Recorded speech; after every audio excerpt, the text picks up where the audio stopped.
Olá, graça e paz. Eu sou Luiz Oliveira e você está no canal Auxílio EBD. Estamos juntos mais uma vez para o comentário da revista Lições Bíblicas Adultos da CPAD. A revista corrente é a do primeiro trimestre de 2020 e tem por título A Raça Humana, Origem, Queda e Redenção. O comentarista dessa revista é o pastor Cláudio Honor de Andrade. Hoje estaremos comentando a lição de número 10, que tem por título Só o Evangelho muda a cultura humana. Para esta aula, meus irmãos, vamos ter que fazer uma inversão. Como a explicação ou a definição do que é cultura será ministrada apenas no tópico 1, muita coisa do que iríamos falar iria ficar sem o devido entendimento se nós não fizéssemos a definição agora, no início da aula. Então, antes de mais nada, precisamos definir o que é cultura. E vou usar aqui uma definição um pouco diferente da que o comentarista trouxe nesta lição.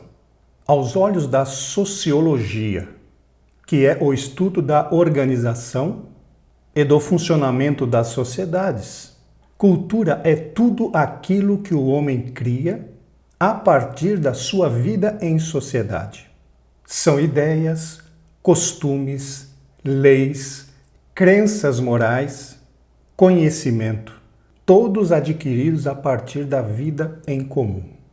Uma das características mais marcantes da cultura é a sua chamada adaptabilidade, ou seja, ela se molda muito facilmente às mudanças de hábitos e de costumes. Por conta dessa adaptabilidade, a cultura está sempre em mudança, sempre em transformação, pois o ser humano está sempre mudando, quer para o bem, quer para o mal. Outro ponto importante a ser colocado, meus irmãos, é que apenas os seres humanos têm cultura. Os animais, eles têm apenas instintos. E encontramos cultura em todos os tipos de sociedades humanas. Desde as mais, entre aspas, arcaicas, por exemplo, uma tribo indígena, até as mais complexas, por exemplo, a comunidade que vive na cidade de São Paulo. E essa cultura, meus irmãos, pode ser percebida na forma do povo se expressar, pensar, agir e sentir.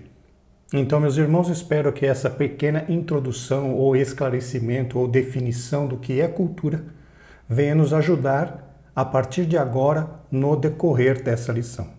O texto áureo está na primeira carta de Paulo aos Tessalonicenses, no capítulo 1 e versículo 9, e nos diz: Porque eles mesmos anunciam de vós qual a entrada que tivemos para convosco, e como dos ídolos vos convertestes a Deus, para servir ao Deus vivo e verdadeiro.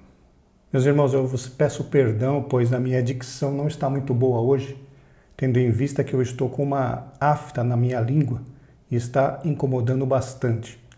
Mas eu não posso deixar, mesmo com dor, eu não posso deixar de gravar este vídeo.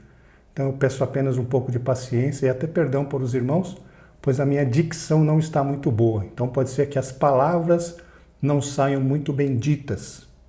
Ok? Muito obrigado pela sua compreensão.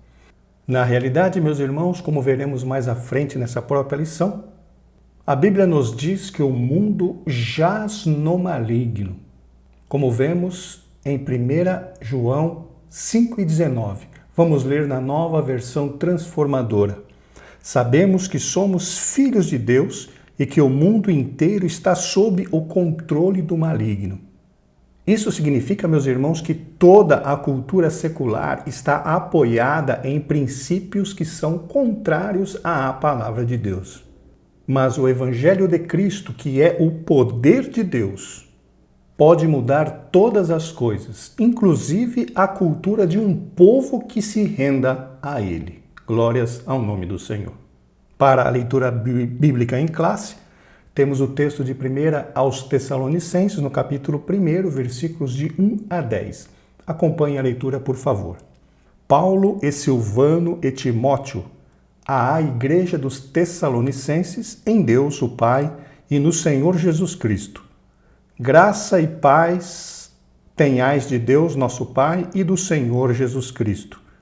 Sempre damos graças a Deus por vós todos, fazendo menção de vós em nossas orações, lembrando-nos sem cessar da obra da vossa fé, do trabalho do amor e da paciência da esperança em nosso Senhor Jesus Cristo, diante de nosso Deus e Pai, sendo, amados irmãos, sabendo, amados irmãos, que a vossa eleição é de Deus. Porque o nosso evangelho não foi a vós somente em palavras, mas também em poder e no Espírito Santo e em muita certeza, como bem sabeis quais fomos entre vós por amor de vós. E vós fostes feitos nossos imitadores do Senhor, recebendo a palavra em muita tribulação, com gozo do Espírito Santo, de maneira que fostes exemplo para todos os fiéis na Macedônia e na Acaia. Porque por vós soou a palavra do Senhor, não somente na Macedônia e Acaia, mas também em todos os lugares a vossa fé para com Deus se espalhou, de tal maneira que já dela não temos necessidade de falar coisa alguma, porque eles mesmos anunciam de vós, qual a entrada que tivemos para convosco, e como dos ídolos vos convertestes a Deus, para servir ao Deus vivo e verdadeiro, e esperar dos céus a seu Filho, a quem ressuscitou dos mortos, a saber, Jesus, que nos livra da ira futura.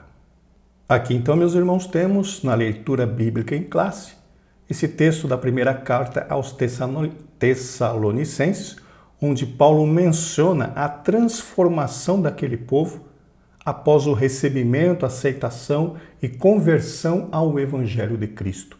Vejam, mais uma vez, a demonstração de que quando o Evangelho atinge um grupo de pessoas e essas pessoas permitem que o Evangelho adentre nos seus corações e os transforme, a cultura deste povo também é transformada. Aí então vemos o poder realmente do Evangelho para nos transformar em novas criaturas. Seguindo em frente, como objetivo geral nós temos demonstrar que a cultura pode ser transformada pelo Evangelho. Já citamos isso lá na Verdade Prática. Como objetivos específicos nós temos, para o tópico 1, definir cultura. Para o tópico 2, descrever uma cultura dominada pela iniquidade.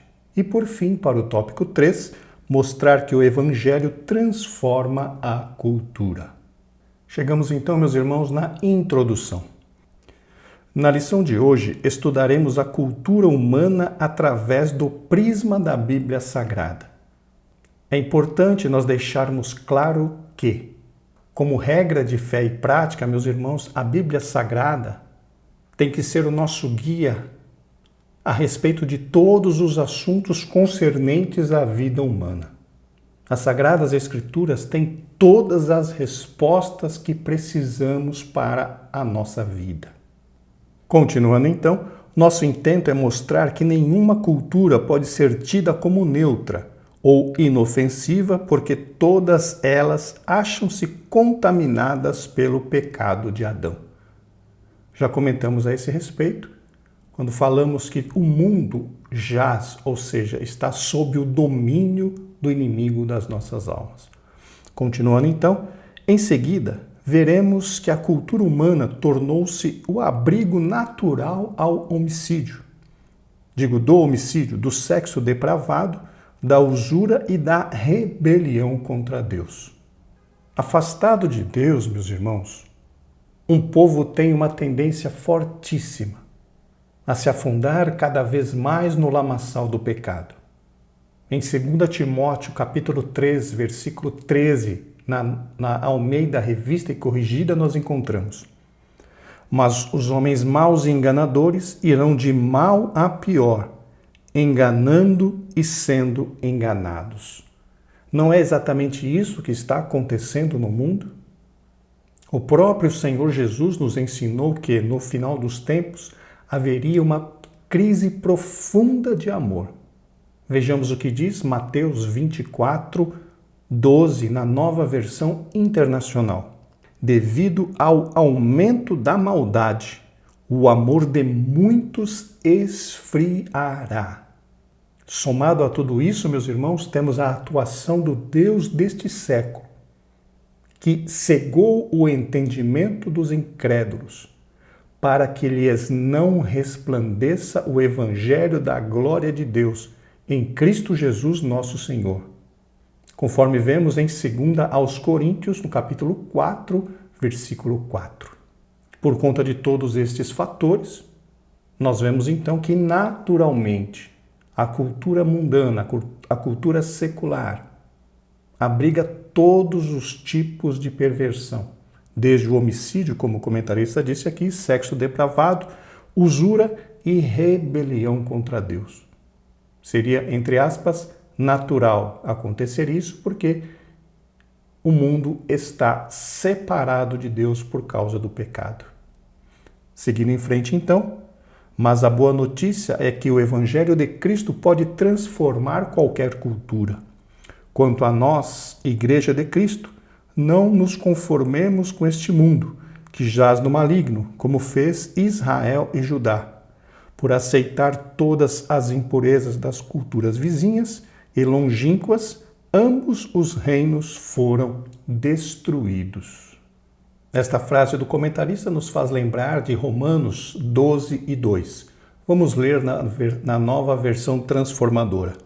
Não imitem o comportamento e os costumes deste mundo, mas deixem que Deus os transforme por meio de uma mudança em seu modo de pensar, a fim de que experimentem a boa, agradável e perfeita vontade de Deus para vocês.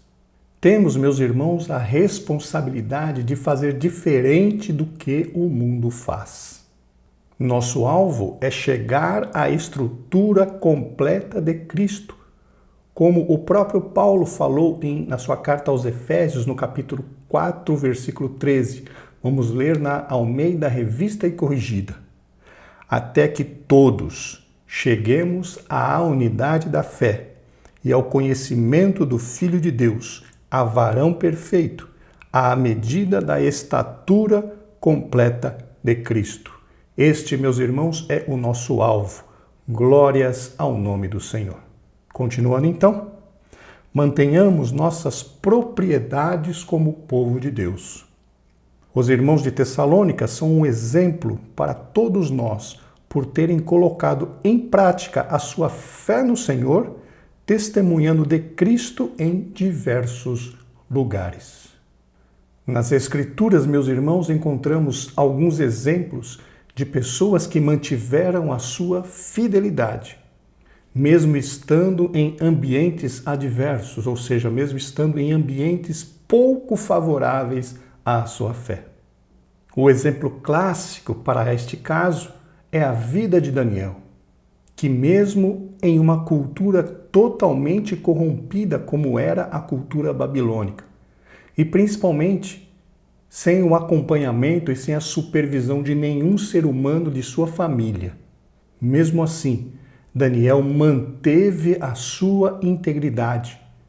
E a Bíblia nos dá a entender que ele tinha consciência de que ele não tinha que prestar conta a pais, a mães e a governadores ou sacerdotes. Ele tinha que prestar contas diretamente ao Deus Todo-Poderoso. Vejamos o que diz no seu livro, Daniel capítulo 1, versículo 8. Na Almeida Revista e Corrigida. E Daniel assentou no seu coração não se contaminar com a porção do manjar do rei, nem com o vinho que ele bebia. Portanto, pediu ao chefe dos eunucos que lhe concedesse não se contaminar. Vejam, meus irmãos, conforme eu mencionei há pouco, não havia ninguém supervisionando as decisões de Daniel, humanamente falando. Mas ele tinha a sua consciência de que Deus, que é o Todo-Poderoso, estava olhando para ele. E o compromisso dele não era com o homem. O compromisso de Daniel era com o Deus Todo-Poderoso. E por isso a Bíblia diz que Deus abençoou não apenas Daniel, mas Ananias, Misael e Azarias poderosamente dentro daquela terra estranha e corrompida. Por quê? Porque eles mantiveram em sua vida a cultura do reino de Deus. Louvado seja o nome do Senhor. Chegamos agora ao ponto central. Toda cultura pode ser transformada pelo Evangelho de Cristo. Então vemos, irmãos, aqui praticamente a terceira vez que é repetido este mesmo tema, como em aulas anteriores. Chegando então ao tópico 1, o que é a cultura? De acordo com a Bíblia Sagrada, o ser humano foi criado para fazer e produzir cultura, a partir da criação divina. Neste tópico veremos ainda a cultura dos gentios e a cultura do povo de Deus. Aqui temos, meus irmãos, conforme o exemplo de outras lições, um pequeno sumário do que será tratado neste tópico 1. Subtópico 1, definição de cultura. No princípio, a cultura tinha a ver apenas com o cultivo da terra, visando a produção de alimentos. Realmente, meus irmãos, uma das definições de cultura que encontramos no dicionário é realmente esta: ação, processo ou efeito de se cultivar a terra, lavra e cultivo. Seguindo em frente, depois passou a ser considerada como a soma de todas as realizações humanas, espirituais, intelectuais, materiais e etc. Semelhante tarefa foi considerada enfadonha por Salomão. A cultura pode ser definida também como a maneira como uma nação encara as demandas e reivindicações divinas. Como já vimos, irmãos, no começo da lição, trouxemos uma definição de cultura que é tudo aquilo que o homem cria através do convívio em sociedade, através do convívio social. Aqui o comentarista fala que cultura pode ser considerada como a soma das realizações humanas. Outra citação também cita outra definição, relacionada à interpretação das demandas divinas. Porém, eu gosto de uma definição complementar que o pastor Wagner Davi fez na lição de número 12 da revista Lições Bíblicas do terceiro trimestre de 2008, ou seja, praticamente 12 anos e meio atrás, que diz: cultura é o conjunto das realizações materiais, filosóficas e espirituais de uma sociedade. Lembra que nós falamos no começo? Que cultura é tudo aquilo que o homem cria a partir do convívio social. E aqui o pastor Wagner Gabi dá uma melhorada nessa definição, que é o conjunto de quê? Das realizações do que o homem criou. Em quais áreas? Materiais, materiais, filosóficas e espirituais. Então a cultura, meus irmãos, abrange pelo menos esses três aspectos: o aspecto material, o aspecto filosófico e o aspecto espiritual de uma sociedade. E lembrando que o homem que cria tudo isso, o homem que cria essas ideias, o homem que cria essas morais, enfim, tudo essa questão de cultura é criação humana. E ainda o pastor Wagner Gabi continua dizendo: a cultura compõe a visão de mundo de um povo, de uma época e de um grupo social organizado. Veja, meus irmãos, o que ele diz aqui, que a cultura é a visão de mundo de um povo, ou seja, o povo olha para o mundo baseado na referência da sua cultura. Como assim? Imagina, por exemplo, hoje, qual que é a definição de uma mulher bonita? A definição de uma mulher bonita é uma mulher magra, é uma mulher com o corpo assim, com o corpo assado, com o cabelo assim, com o cabelo assado. Mas o que significa uma mulher magra? Ou quem disse que uma mulher magra é bonita? A cultura diz. A cultura está dizendo que a beleza está na magreza da mulher. A cultura diz que a beleza está no cabelo liso da mulher. A cultura diz que a beleza está nessa característica ou naquela. Então percebam, meus irmãos, que a cultura, que o mundo, que a sociedade olha para o mundo baseada no que a cultura ensina ou no que a cultura prega. Então por isso que o pastor diz aqui que a cultura compõe a visão do mundo de um povo. Ou seja, o povo olha o mundo baseado na referência da sua cultura. Os irmãos devem saber esta informação, mas lá no passado, meus irmãos, há pelo menos 400, 500 anos atrás, a referência de mulher bonita era aquelas que tinham um pouco mais de peso, as chamadas acima um pouco do peso, porque as mulheres muito magras naquela época, 400, 500 anos atrás, eram tidas como pobres, que não tinham o que comer. Então a cultura lá atrás dizia que a mulher bonita tinha que ser aquelas meio gordinha. Hoje a cultura diz que mulher bonita é a magra, a magérrima. Então vocês veem que a cultura vai mudando de acordo com a atuação do povo. E esse é só um ponto que eu estou citando, mas existem muitos outros pontos que a cultura acaba influenciando nas decisões da sociedade. Só que, meus irmãos, nós vemos que a cultura hoje prega muita coisa. Na verdade, quase tudo que a cultura prega, a cultura secular prega, está contrária à palavra de Deus. E cabe a nós, igreja, lutar contra isso, principalmente dentro da nossa família, dentro da nossa casa e na nossa igreja. A cultura que precisamos implementar é a cultura do reino de Deus. Continuando então, subtópico 2, a cultura dos gentios. Por haverem perdido o verdadeiro conhecimento de Deus que lhes havia transmitido o patriarca Noé, logo após o dilúvio, os seres humanos passaram a adorar a criatura em lugar do Criador. E a partir daí, puseram-se a imaginar coisas vãs e soberbas. Na realidade, meus irmãos, como diz o texto de Romanos 1, quando uma pessoa não quer saber de Deus, Deus se afasta desta pessoa e ela fica completamente sob a influência do inimigo das nossas almas, o que a leva a se afastar cada vez mais de Deus e, consequentemente, tendo atitudes cada vez mais contrárias à vontade de Deus. Existe um versículo que diz, que um abismo chama o outro abismo.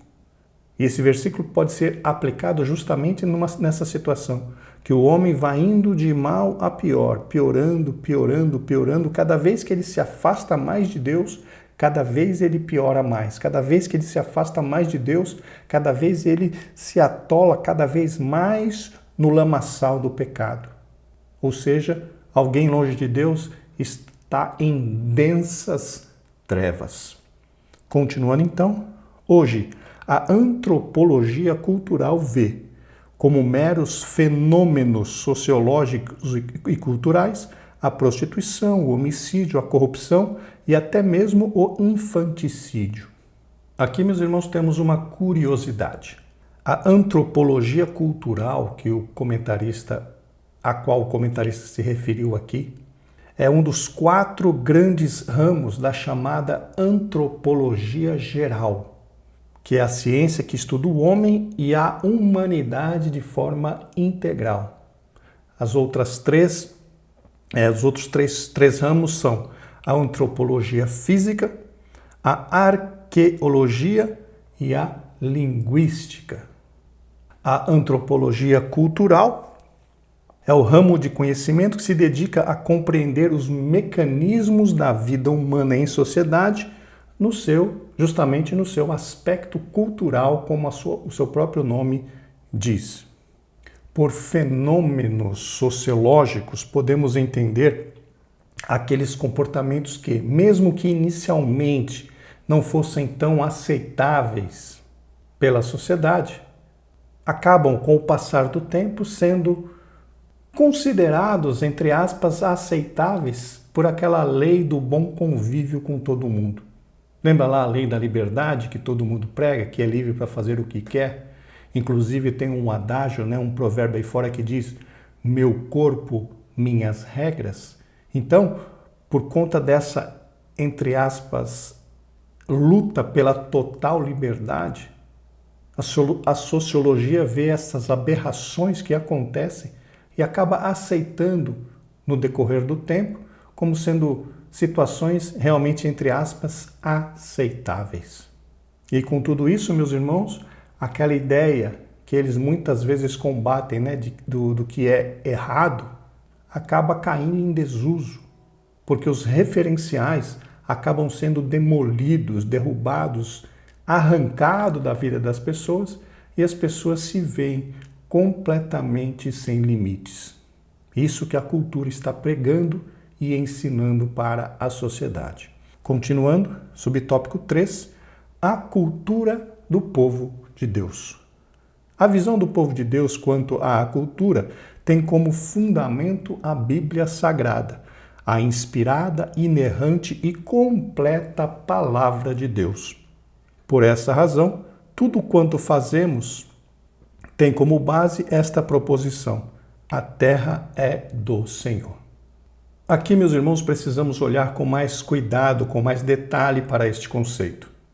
Conforme mencionamos, cultura é a visão de mundo de uma sociedade e essa cultura é formada pela própria sociedade.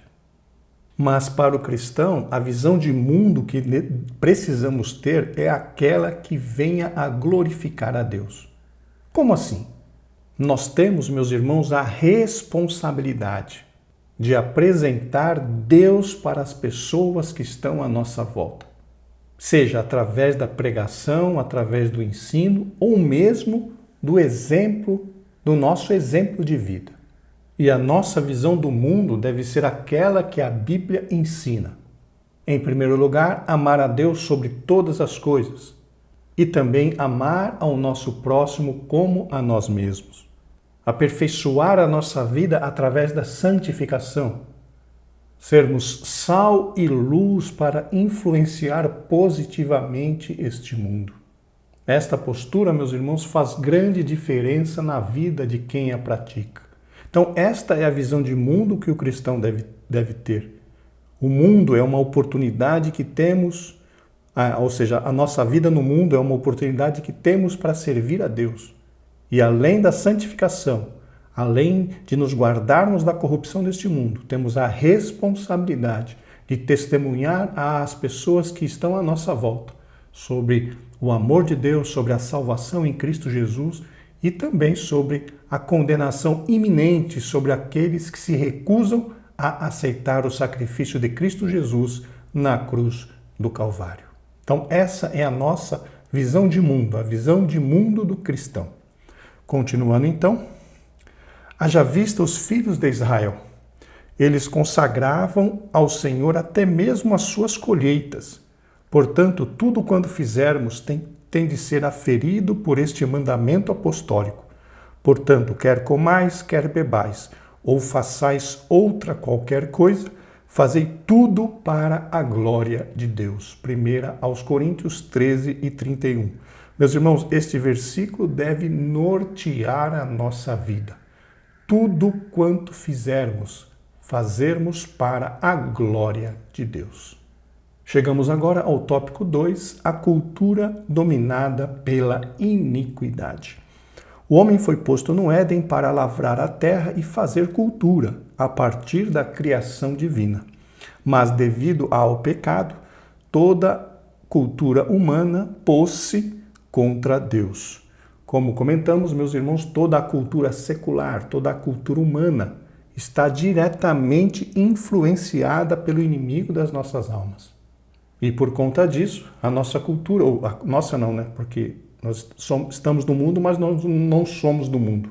A cultura secular é uma cultura que cada vez mais afasta a humanidade de Deus. Continuando, subtópico 1, a cultura original. Se a terra é do Senhor, todos deveriam saber que, neste mundo, não passamos de servos de Deus. Logo, tudo quanto produzimos deveria ser um reflexo da glória de Deus. Esta afirmação, meus irmãos, do comentarista é bem pertinente, é verdadeira, tendo em vista de que, de acordo com as Escrituras, toda a terra deveria glorificar ao Senhor. Inclusive o último verso do livro de Salmos, que é o Salmo 150, verso 6, na Almeida Revista e Corrigida, nos diz: tudo quanto tem fôlego, louve ao Senhor, louvai ao Senhor. Então vejam, meus irmãos, que aqui nós vemos qual era o objetivo de Deus para as nossas vidas. Louvarmos ao Senhor, glorificarmos ao Senhor através de todas as nossas atitudes. Essa era a cultura original.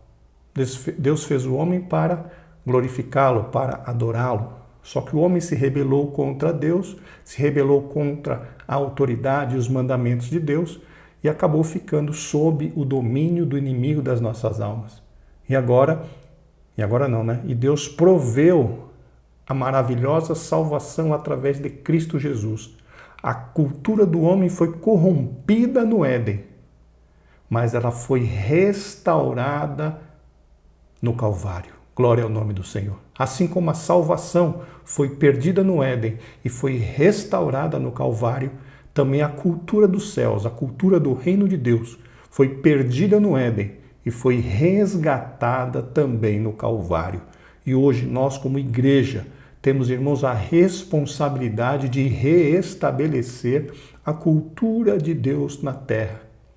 Primeiramente, naqueles que aceitam a Cristo como Salvador, e depois, agindo como sal, agindo como luz, ir influenciando positivamente as pessoas que estão à nossa volta, nos esforçando para mudar a sua cultura, nos esforçando para nós, como cristãos, sermos referenciais para este povo, para que eles observem em nós justiça, para que eles observem em nós amor, retidão e passem a, entre aspas, nos imitar. Glória ao nome do Senhor. Este é o objetivo de todo cristão, influenciar positivamente todas as pessoas que estão à sua volta. Continuando então, se não tivéssemos caído em pecado, nossa cultura seria uma extensão da divina, mas por causa da queda, a humanidade passou a trabalhar contra Deus. Conforme mencionamos, meus irmãos, depois que o homem caiu, os seres humanos passaram a servir a outro Senhor. Continuando, subtópico 2, a cultura do homicídio. Como resultado da apostasia de Adão, o homicídio é rapidamente incorporado à cultura humana. Haja vista que Lameque, para celebrar a morte de 2 homens, escreveu um poema. Os heróis daquele tempo eram os vilões que se davam à opressão e à matança. Hoje vemos aqueles dias replicarem-se em todos os segmentos sociais. A cultura da morte não mudou. O que dizer do aborto, da eutanásia e da cruel indiferença ao próximo? Aqui, meus irmãos, em relação a este subtópico 2, eu não vou entrar muito nessa questão do aborto, eutanásia, isso os irmãos já têm conhecimento. Eu gostaria de comentar aqui, de trazer aos irmãos algo que eu tenho visto, lido, só que nós não podemos considerar como doutrina. Então veja, vai ser uma curiosidade, vai ser uma reflexão que eu estou trazendo para os irmãos, que nós não podemos, ou eu pelo menos não tenho coragem de dizer que isso é doutrina, apesar de que nós encontramos algumas nuances dessa questão na Bíblia Sagrada, mas, por favor, não diga que eu estou dizendo que isso é doutrina, é apenas uma reflexão. E aqui iniciamos com uma pergunta: qual seria o motivo para um homem matar outro homem? Em primeiro lugar, meus irmãos, precisamos trabalhar em alguns fundamentos. E o primeiro fundamento é que devemos levar em consideração que Satanás, o inimigo das nossas almas, ele é inimigo de Deus, conforme nós podemos inferir pelo texto de Mateus 13:39. Vamos ler a versão Almeida Revista e Corrigida. O inimigo que o semeou é o diabo, e a ceifa é o fim do mundo, e os ceifeiros são os anjos. Então vejam, meus irmãos, que aqui, por inferência, nós entendemos que o próprio Cristo está dizendo que Satanás é o inimigo. E quem é inimigo é porque odeia. E quem é inimigo é porque muitas vezes quer acabar com a vida. Porém, vejam a situação do diabo, do inimigo das nossas almas. ele é inimigo de Deus e, por consequência, é inimigo nosso também. Ele deve ter um ódio mortal de Deus. Só que ele não pode, meus irmãos, o diabo não pode tocar em Deus, porque Deus é o Criador. Ninguém toca em Deus. Ninguém tem poder de fazer mal para Deus. Deus é inalcançável. Ninguém teria ousadia de levantar a mão contra Deus, de tentar fazer mal a Deus. Existem algumas pessoas por aí que a Bíblia chama de tolos, que em primeiro lugar acham que não tem Deus, que não existe Deus. Em outro lugar, elas imaginam coisas vãs contra Deus e se rebelam contra Deus. Mas o nosso Deus, meus irmãos, é inalcançável, inatingível, insondável, como diz a Bíblia Sagrada. Então vejam que o diabo, mesmo sendo inimigo de Deus, não pode atingir a Deus. E essa teoria que eu tenho lido, que tenho ouvido, é uma teoria que diz que, já que o inimigo não consegue atingir a Deus, a estratégia dele é atingir aquele que é a imagem e semelhança, ou pelo menos que recebeu na criação a imagem e semelhança do Deus Todo-Poderoso. E por conta disso, que o inimigo incita, meus irmãos, os homens a se matarem uns aos outros. Aqui é entendimento meu, como eu já disse, quando o inimigo faz com que uma pessoa mate a outra por ódio, por inveja ou pelo que quer que seja, ele deve sentir prazer de ver alguém que é a imagem e semelhança de Deus sendo morto por um outro semelhante. O que dizer, por exemplo, de ver os homens que são imagem e semelhança de Deus sendo escravizados pela bebida, caído pelas sarjetas da vida. O homem e a mulher que são imagens, que receberam a imagem e semelhança de Deus, escravizado pelo crack lá na Cracolândia, em São Paulo ou em qualquer outro lugar. Tudo isso, irmãos, o que é? É algo causado pelo inimigo para macular a obra-prima da criação de Deus, que somos nós humanos. E como ele não consegue atingir o Deus Todo-Poderoso, o intuito dele é atingir aquele que Deus criou como sua obra-prima, que recebeu na criação a imagem e a semelhança de Deus, a imagem e semelhança de Deus, que, como eu disse aos irmãos, muitos comentaristas falam que imagem e semelhança é a mesma coisa. Então, o homem recebeu na criação essa questão da imagem e semelhança de Deus, o inimigo quer destruir isso. E essa teoria, então, como eu estava dizendo, é uma teoria, é um pensamento, diz que justamente o homicídio iniciou no coração de Caim, motivado por inveja. E ali, isso a própria Bíblia diz, mas ali o que acontece? O inimigo incitou Caim a tirar a vida de Abel, justamente para tentar atingir a Deus. A Bíblia, como eu disse, apresenta umas nuances a esse respeito, mas nós não podemos afirmar que isso é uma doutrina, mas faz muito sentido. O inimigo não consegue atingir o Criador diretamente, e ele tenta então atingir a criação, aquilo que Deus fez e colocou nele a sua imagem e semelhança. E como eu disse que a Bíblia traz algumas nuances, meus irmãos, nós poderemos ver, os irmãos depois leem aí quando tiverem tempo, Apocalipse no capítulo 12, do versículo 13 ao 17, onde temos aquela metáfora ali no livro de Apocalipse, onde temos uma mulher grávida, que está grávida de uma criança que a própria Bíblia diz que era um menino que irá regir as nações com mãos de ferro. E o dragão se coloca de frente para aquela mulher no momento que ela está dando à luz para poder tragar o seu filho. Só que ele não consegue porque Deus não deixa. Além do dragão não conseguir tragar o seu filho, o filho daquela mulher, Deus também protege aquela mulher para que o inimigo não a destrua. E a Bíblia fala ali naquela metáfora que como o diabo não conseguiu pegar a criança, e o dragão, né?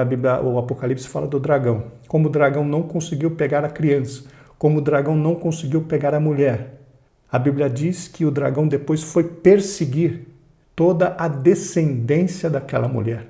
Não é o mesmo conceito? Não consegue atingir a mulher, vai perseguir a sua descendência. Não consegue atingir o crente fiel, vai tentar atingir os familiares dele. Não consegue atingir a Deus, o Todo-Poderoso. O inimigo tenta atingir e muitas vezes consegue atingir a sua criação, que é o homem, que foi dotado de sua imagem e semelhança. Então, meus irmãos, vejam então que essa questão da violência, essa questão da morte, essa questão da indiferença entre as pessoas, existe essa teoria, mais uma vez, pela terceira vez eu estou dizendo, não podemos considerar como uma doutrina, mas é uma teoria que faz muito sentido para nós. Pense nisso. Por que será que as pessoas têm essa ânsia de matar? Isso não é normal. Isso não é normal. Isso é resultado de uma natureza pecaminosa, influenciada pelo inferno. Continuemos então. Subtópico 3, a cultura do erotismo. O erotismo também impregnou rapidamente a cultura humana. O casamento foi logo banalizado. Meus irmãos, os principados e potestades estão agindo de forma a que todos os resquícios de justiça e santidade sejam removidos da cultura popular. O que são os resquícios? Aqueles restinhos, aquelas coisinhas pequenas, eles querem, os principados e potestades querem tirar tudo o que refere-se a Deus, a santidade, a retidão da cultura popular. Haja vista, por exemplo, a força para liberar o aborto, a força para liberar o casamento homoafetivo, a força para fazer tantas outras situações que são contrárias à palavra de Deus. Uma outra situação, por exemplo, que infelizmente está muito comum, a cultura trabalhando para tornar a virgindade dos jovens algo desprezível. Antigamente, pela cultura popular, era uma honra uma moça se dizer virgem. Hoje, em determinados lugares, se uma moça disser que é virgem, ela é ridicularizada, ela sofre bullying, sofre represária, sofre, enfim, ela carregará sobre si um rótulo que pela sociedade é um rótulo ruim.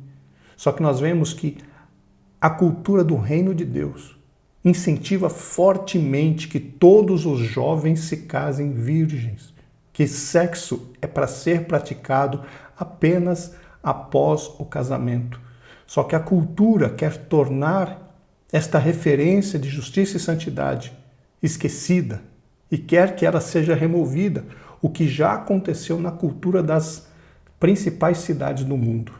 Hoje em dia a sexualidade é tratada de forma totalmente libertina, de forma totalmente liberal. E mais uma vez, eu quero repetir aqui, cabe a nós como igreja restaurar esta posição de santidade, inicialmente dentro da nossa própria casa e depois tentarmos influenciar positivamente todos aqueles que nos rodeiam, mostrando os perigos dessa prática sexual antecipada, dessa prática sexual sem regras, como estamos vendo hoje pelo mundo. E aqui, meus irmãos, vale para nós mais uma vez o texto de Romanos 12:2. Não tomemos a forma do mundo, não pratiquemos o que o mundo pratica, mas tenhamos a nossa mente transformada através da renovação do nosso entendimento, para que possamos entender qual é a boa, perfeita e agradável vontade de Deus.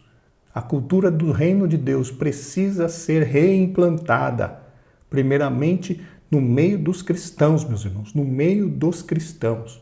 Eu não me lembro se eu já falei isso aqui para vocês durante alguma ministração das aulas, mas um vídeo de alguém que se intitula Ateu me impactou de uma forma tremenda há uns 3 anos atrás. Leandro Carnal, um filósofo que está aí nas mídias fazendo vídeo e dando palestras.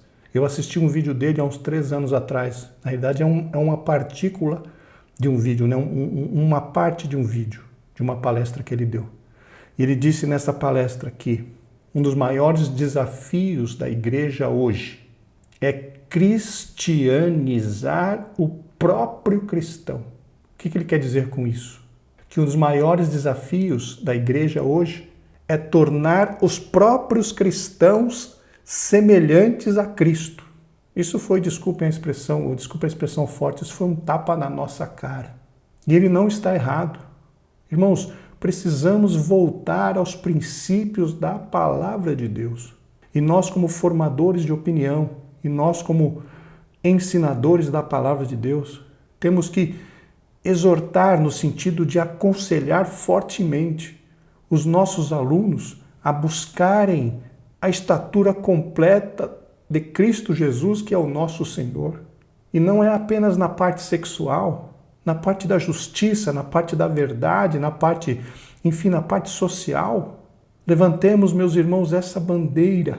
Nós somos representantes de Cristo, nós precisamos encher o nosso coração da palavra de Deus e buscarmos nos aproximar cada dia mais de Cristo Jesus, para que alguém olhando para nós veja os traços do Calvário, os traços de Cristo Jesus, motivando as nossas decisões e as nossas ações. O que o Leandro Carnal disse de que o maior desafio para os cristãos o maior desafio da igreja é cristianizar os cristãos.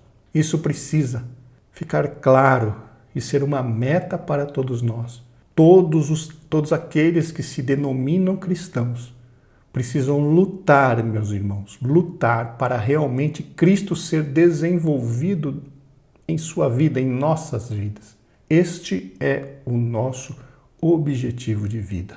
Seguindo em frente, então, a fraqueza moral iniciada pelo homicida Lameque fez-se cultura.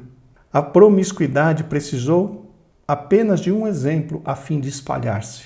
Que Deus tenha misericórdia da nossa nação. Digo, da nossa geração. Aqui, meus irmãos, desse versículo que o comentarista apontou, Gênesis 4:23, nós temos dois problemas. O primeiro foi o homicídio, cometido por Lameque, e o segundo foi as suas duas esposas. Mas acreditamos aqui que pelo contexto, o comentarista está se referindo às duas esposas, porque o contexto é da questão da sexualidade, o contexto é a respeito do erotismo, a respeito da situação da parte sexual. E aqui nesse versículo de 4:23 de Gênesis, nós vemos então dois problemas, como eu disse aos irmãos. O primeiro foi o homicídio, o segundo foi as suas duas esposas. Então acreditamos que ele está falando das suas duas esposas. Em relação a isso, Lameque foi o primeiro homem a praticar a bigamia, ou seja, tomou para si duas esposas, contrariando, meus irmãos, o princípio bíblico de que deixará o varão o seu pai e sua mãe e se unirá à sua mulher e não às suas mulheres. 2, 3, 4, 5, 700 como fez Salomão, 700 princesas e 300 concubinas. Este não era o plano original de Deus. E nós vemos que a cultura começou a ser implantada. Essa cultura de poligamia começou a ser implantada através de Lameque, lá atrás, ainda no início da humanidade. Continuando então, subtópico 4, a cultura do consumo irrefreado. A cultura do mundo pré-diluviano, quanto ao consumo desenfreado, em nada diferia da nossa.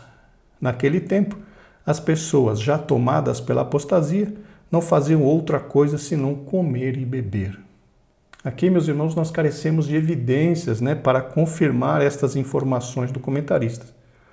Alguns comentaristas, olhando para estes versículos que o pastor Cláudio Honor apontou, eles os consideram apenas uma indicação de que a vida daquele povo seguia-se normalmente. Vida cotidiana. Na vida cotidiana, o que você faz? Você come, você bebe, você compra, você vende, você se casa, você se dá em casamento. Ou seja, para alguns comentaristas, essa expressão de comer, beber, casar-se e dar-se em casamento é apenas uma indicação de uma vida normal, não uma vida em guerra, não uma vida com medo, não uma vida com receio. Vida normal.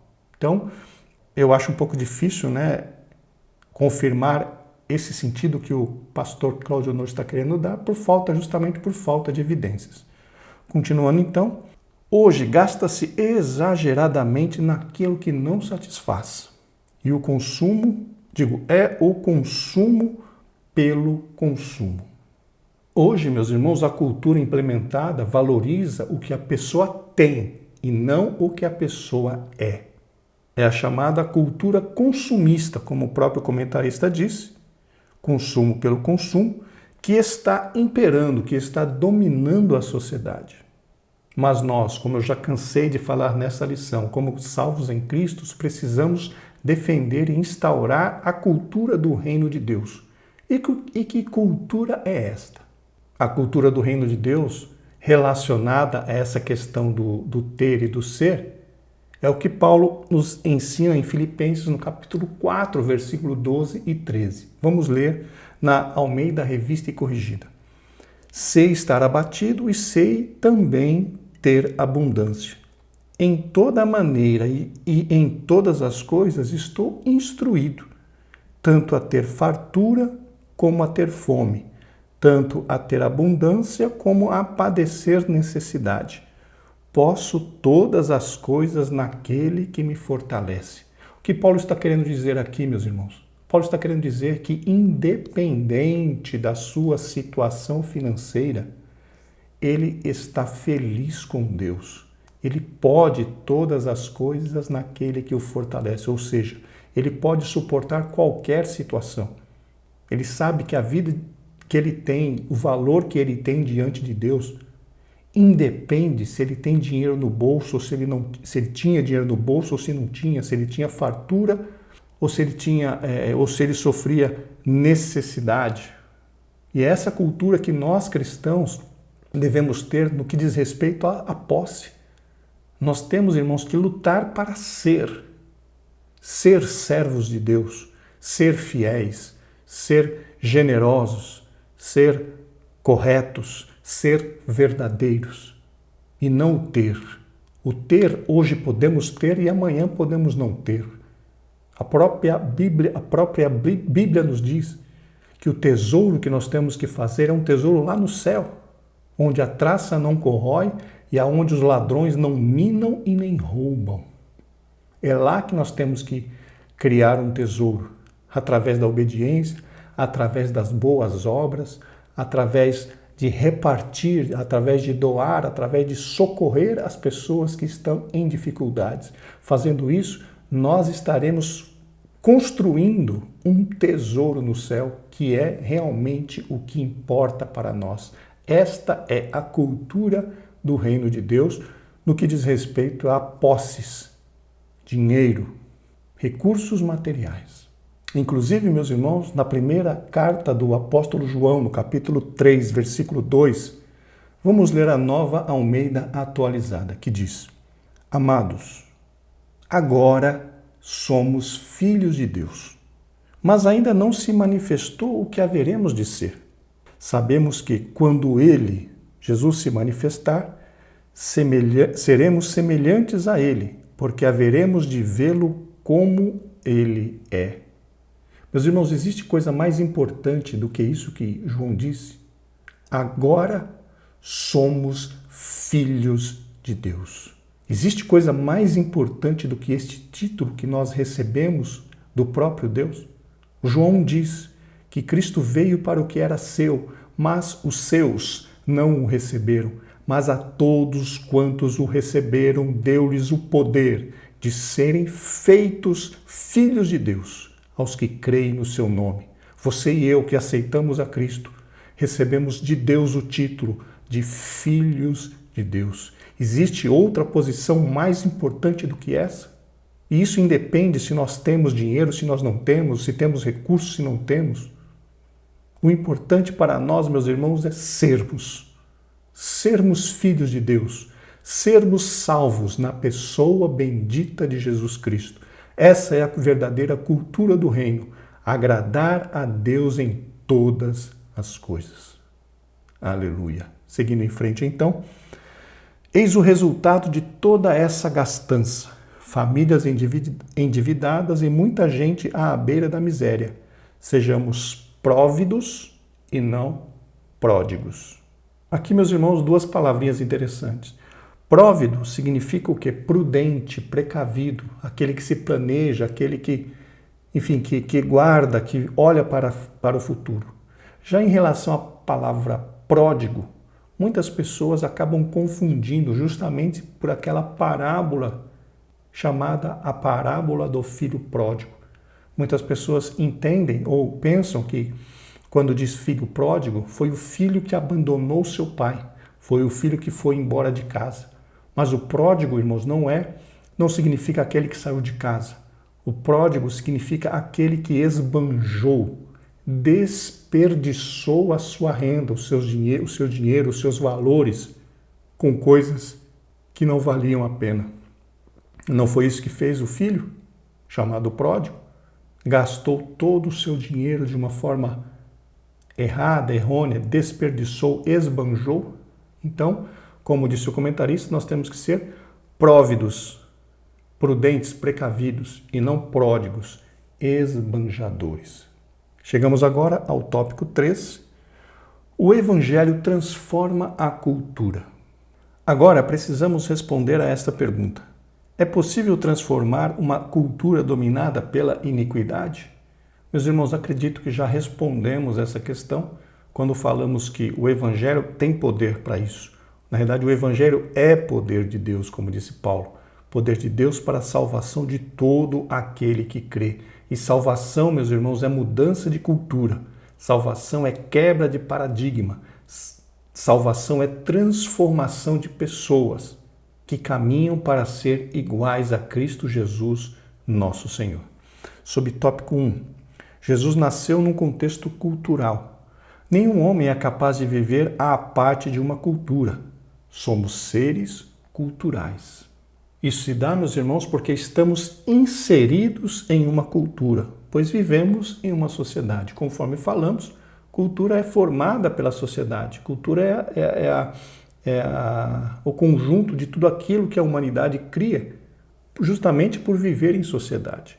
Mas isso não significa que, mesmo estando em sociedade, que nós somos obrigados a seguir todos os conceitos defendidos por essa cultura. Nós, meus irmãos, somos a Igreja de Cristo na Terra. E a própria Bíblia nos diz que somos peregrinos e forasteiros aqui. Quando olhamos, por exemplo, para a 2 aos Coríntios, no capítulo 5, versículo 20, vamos ler na Nova Versão Transformadora. Agora, portanto, somos embaixadores de Cristo. Deus faz seu apelo por nosso intermédio. Falamos em nome de Cristo quando dizemos: reconciliem-se com Deus. Vejam, meus irmãos, somos embaixadores. O que é um embaixador? É um cidadão, por exemplo, o embaixador do Brasil nos Estados Unidos. Quem é o embaixador do Brasil nos Estados Unidos? É um brasileiro que está morando nos Estados Unidos, representando ou sendo um representante legal do Brasil lá no meio dos americanos. E nós, como cristãos, sendo embaixadores de Deus. O que significa isso? Significa que nós, que somos cidadãos do céu, filhos de Deus, estamos aqui na terra, mas nós não perdemos a nossa filiação de Deus. Continuamos sendo filho de Deus, mas moramos aqui na terra. E aqui na terra somos representantes do reino celestial. E nós temos que manter a cultura dos céus nas nossas vidas, porque nós não somos do mundo. O próprio Senhor Jesus disse: eles estão no mundo, mas não são do mundo. Nós, irmãos, somos de Deus. A nossa pátria é a celestial. E aqui nós estamos apenas como representantes de Deus. Mantenhamos, meus irmãos, a cultura dos céus nas nossas vidas, influenciando estas pessoas. E foi exatamente o que Cristo Jesus fez.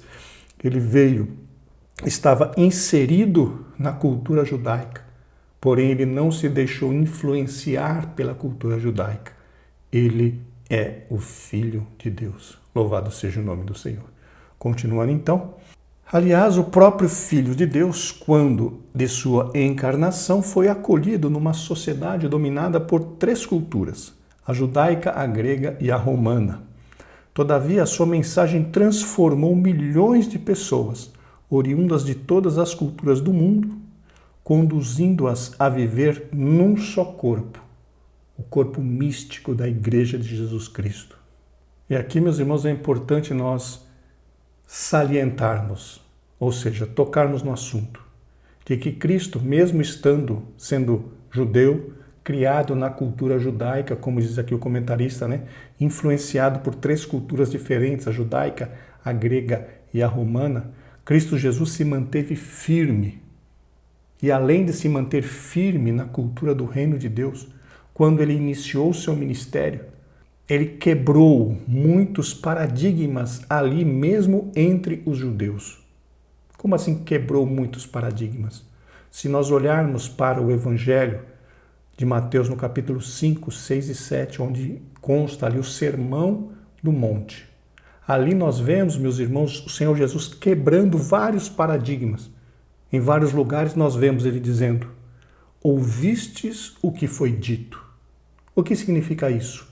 A cultura que vocês estão acostumados ou na qual vocês estão inseridos diz isso. E o que ele disse depois? Eu, porém, vos digo. Ou seja, Cristo estava ali quebrando um paradigma. Quando disse, por exemplo, do adultério: ouvistes o que foi dito, não adulterarás. Eu, porém, vos digo que se alguém olhar para uma mulher com cobiça no seu coração, com cobiça, já em seu coração adulterou com ela. Então vejam, meus irmãos, Cristo quebrando paradigmas, Cristo mudando cultura, Cristo implementando ali a cultura do reino de Deus. E isso nós precisamos imitá-lo, falando e principalmente agindo como exemplo. Todo mundo se prostitui. Ok, todo mundo se prostitui, mas nós não. Somos servos de Deus. Todo mundo mente. Tudo bem, mas nós não somos servos de Deus. Todo mundo adultera, todo mundo rouba, todo mundo... Ok, mas nós somos servos de Deus. Nós temos um código de conduta.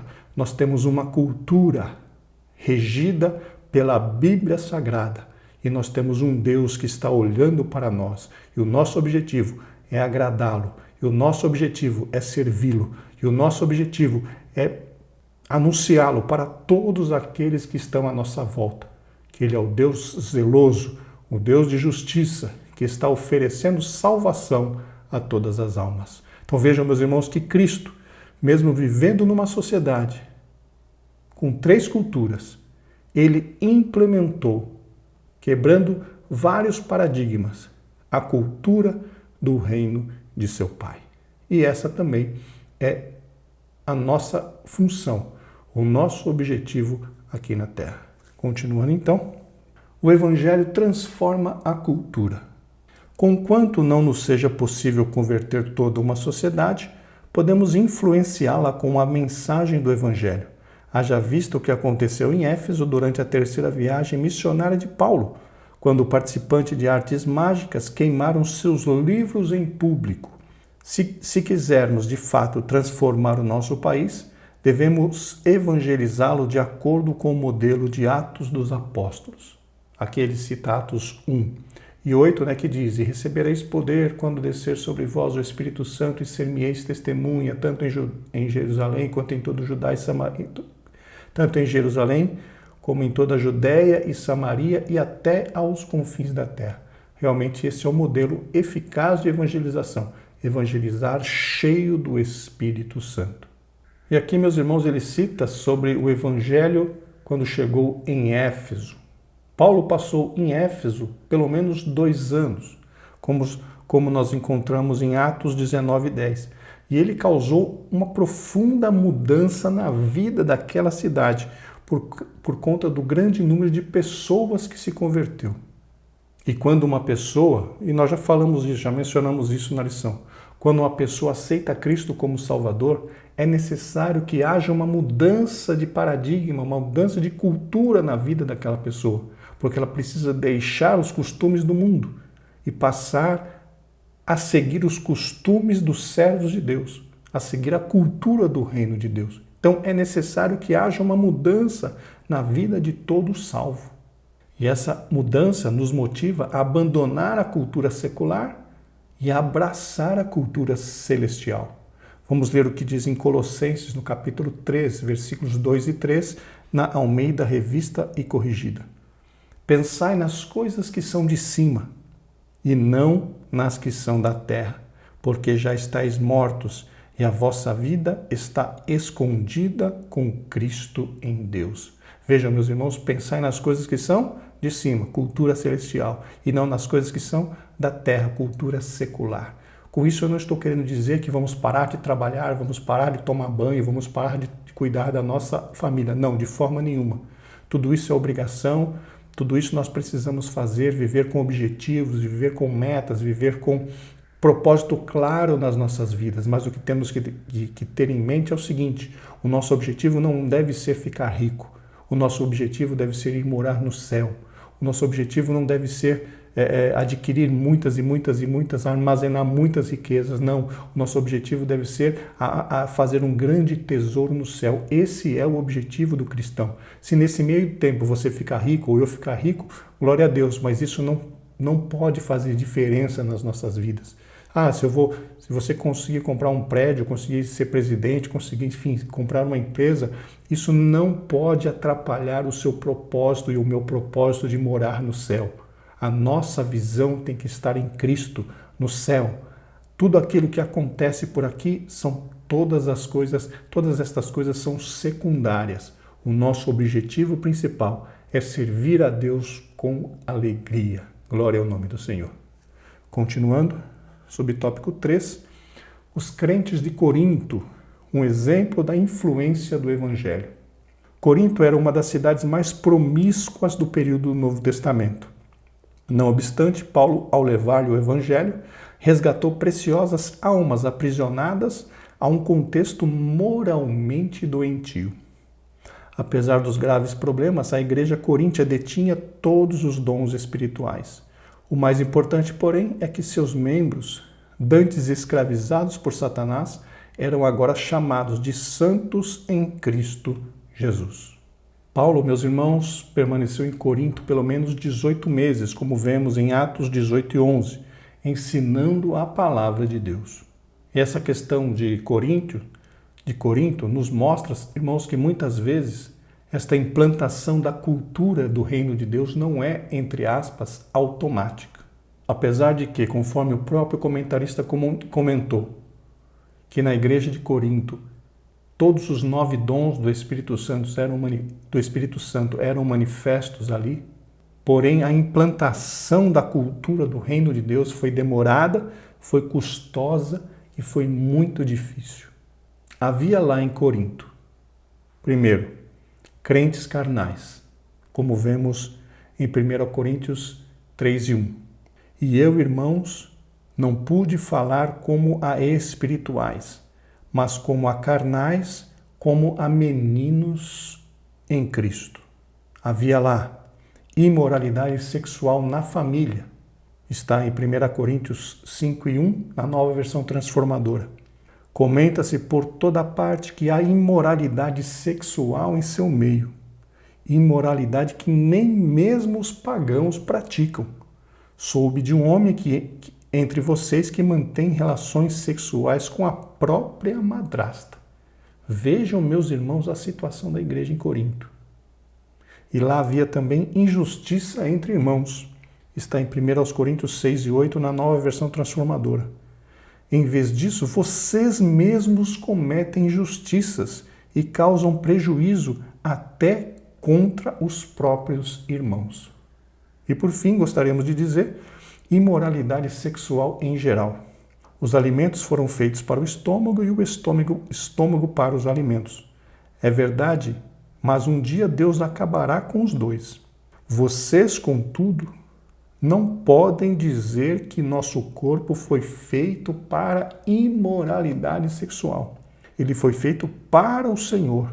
E o relacionamento que o Senhor tem conosco inclui nosso corpo. Isso está em 1 Coríntios 6 e 13, na Nova Versão Transformadora. Então vejam, meus irmãos, que mesmo que o Evangelho tenha entrado em Corinto, a implantação do reino de Deus foi muito demorada, custosa e difícil. Isso nos dá a entender, mais uma vez eu repito, que a implementação do reino de Deus não é automática. Ah, aceitou o evangelho, já está acontecendo. Não. A pessoa que aceita o evangelho precisa permitir que o Espírito Santo trabalhe em sua vida. Porque senão acontece o que muitas vezes nós ouvimos por aí. A pessoa entra no evangelho, mas o evangelho não entra na pessoa. Então, meus irmãos, para finalizar esta lição, já estamos aqui no último tópico no último subtópico do último tópico. Precisa ficar claro para nós. A cultura do reino de Deus não é implementada automaticamente. Tem uma parte nossa, um esforço nosso de nos deixarmos ser moldados pelo Espírito Santo, para que esta cultura seja fundamentada nas nossas vidas. É uma responsabilidade individual. Que Deus nos dê graça, meus irmãos, para que possamos continuar caminhando rumo ao nosso alvo, sermos iguais a Cristo Jesus, nosso Senhor. Chegamos então à conclusão. A cultura atual em nada difere da pré-diluviana. No entanto, podemos influenciá-la através da pregação do Evangelho de Cristo. Se levarmos a sério a promessa de Atos 1 e 8, viremos não apenas a influenciá-la, mas igualmente transformá-la. Afinal, somos o sal da terra e a luz do mundo, como já citamos na lição. Somente a Igreja de Cristo reúne essas propriedades tão raras para abalar as estruturas deste mundo que jaz no maligno. Sejamos santos, evangelizemos e façamos missões. É a ordem de Cristo. Nós podemos transformar a cultura da sociedade atual, como fez o apóstolo Paulo em Tessalônica. Meus irmãos, à primeira vista, essa lição seria uma lição muito simples, mas os irmãos veem que tem muitos pontos interessantes a serem tratados aqui. Agradeço aos irmãos pela sua presença até aqui, agradeço aos irmãos pelo seu apoio, pelos seus comentários, pelo seu like, pelo seu dislike, enfim. Agradeço aos irmãos por tudo que os irmãos têm feito por este canal, pelos inscritos, enfim, por tudo. Muito obrigado. Eu solicito encarecidamente que os irmãos nos ajudem com as vossas orações. E se os irmãos tiverem alguma sugestão para que possamos melhorar a nossa aula, para que possamos torná-la, enfim, melhor para cada um dos irmãos, os irmãos, por favor, sintam-se à vontade em deixar os comentários aqui na área de comentários desse vídeo. Fiquem à vontade de interagir conosco. Nós até gostamos de interagir, eu leio todos os comentários e respondo 98% deles. Pode ser que eu não responda na hora, mas durante o dia, à noite, eu tento responder a maioria absoluta dos comentários. Então fiquem à vontade para comentar, para interagir conosco. Que Deus os abençoe e até a próxima semana, se Deus quiser. Graça e paz.